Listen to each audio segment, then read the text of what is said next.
Now, it's an illness many of us know very little about, with symptoms we'd struggle to notice.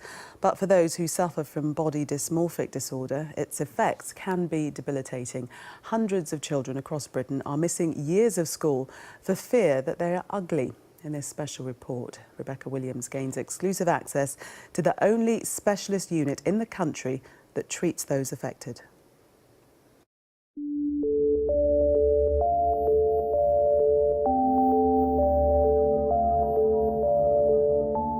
We live in a world obsessed with body image and the way that we look. Will people think I'm this hideous monster when I go out?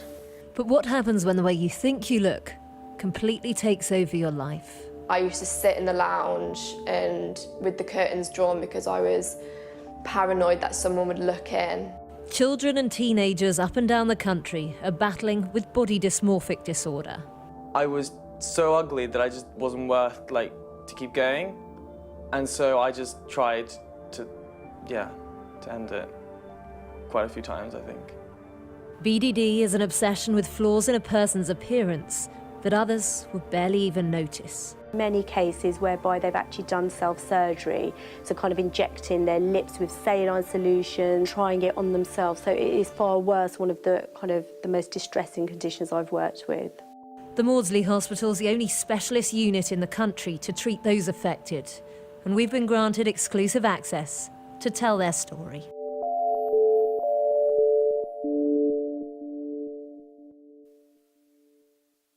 "18-year-old Emily is obsessed with makeup. It's basically like covering my flaws and just like a camouflage.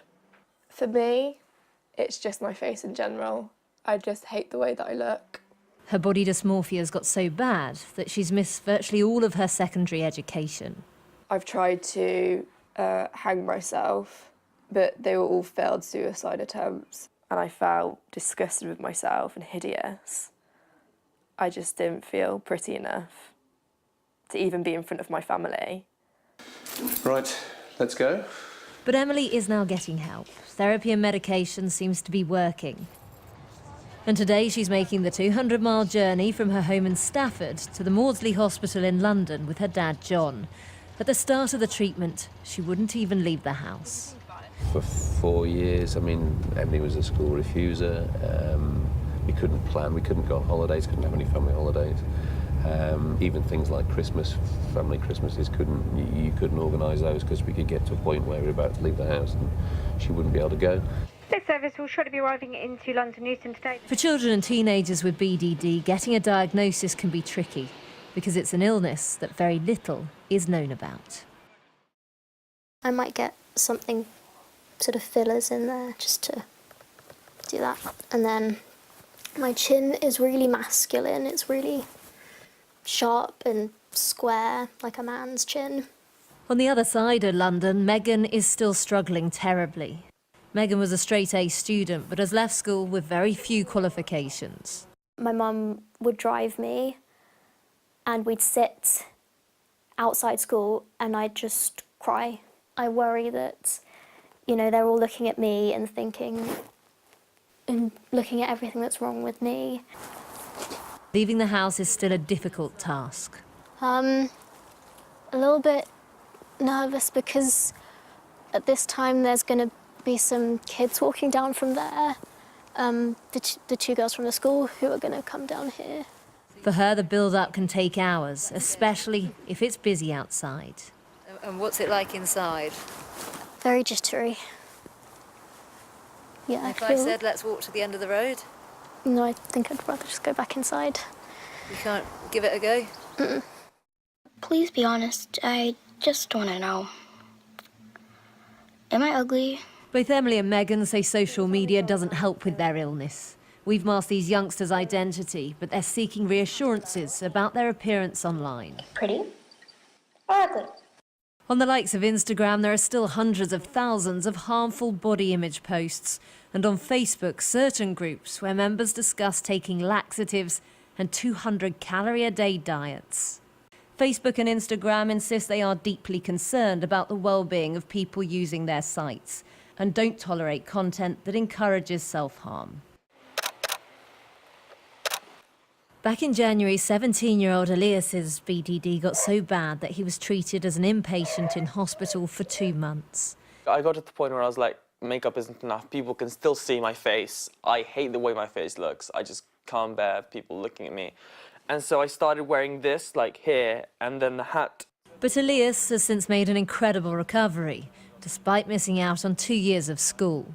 I couldn't even go into the garden. Most of the times I couldn't leave my room, so I was just pretty much confined to the house, really. Mum had to stay home. She had to stop working because she didn't trust me to stay on my own. If she was in a room, I wouldn't go into it. And why was that? Well, because I got so bad that I felt, okay, it's not just other people, it's my parents as well. They can't see me because I'm too ugly for my parents to see me. Hiya. Good, thank you. We're just down here, so we're just... Okay. In southeast London, Emily arrives at the Maudsley Clinic, and today it's all about taking her out of her comfort zone. Therapist Amita wants to see how far she's come. So I know this is hard, but really try and challenge yourself as much as you can. And the challenge today for Emily is to remove her makeup and to head outside. I look ugly and... Okay, so have a look around you and see if people are sort of looking. She's conscious that people are staring at her, thinking that she's ugly. I feel like in this situation it's even more challenging because obviously we are sort of drawing attention to ourselves. Yeah. So that's making me anxious. She gets to the end of the road before panicking. It's too busy. She decides to go back inside. It just made me honestly have like a panic attack. I felt really insecure and a bit hopeless in a way. And consultant Amita has dealt with hundreds of patients like Emily over the years. We've had lots of young people come in and they've camouflaged kind of the whole face. So people we've assessed where they've had kind of towels on their head because they just can't even be bared to being seen by even clinicians that are experts in BDD. The Maudsley Hospital's now going into schools along with the mental health charity Rethink to raise awareness and to carry out research. So far, their analysis of around 600 11 to 16-year-olds has found that whilst 80% were concerned with at least one part of their body, up to 5% could have BDD. Many people with body dysmorphic disorder wait years for a diagnosis. When I was just talking to you right now, I really wanted to look in the mirror. And I'm sure people are thinking, that's because she's vain. It's because I'm really worried that all these people who are watching this are going to think, you know, she's really ugly. But in time, people learn to manage their symptoms. It's the way that I'm coping with it is differently. So I'm thinking, you know, so what? Who's going to look at me? Are the people looking at me, you know, are they important in my life? And the likes of Elias give others hope. It is in your head, and with enough therapy, like with the right therapy, you will get better and you will improve and you will go back to a normal life again. There are high suicide rates for those living with BDD. Some refuse to get help for fear that they'll be considered vain. But with greater awareness and research, it's hoped more youngsters will in future be diagnosed earlier.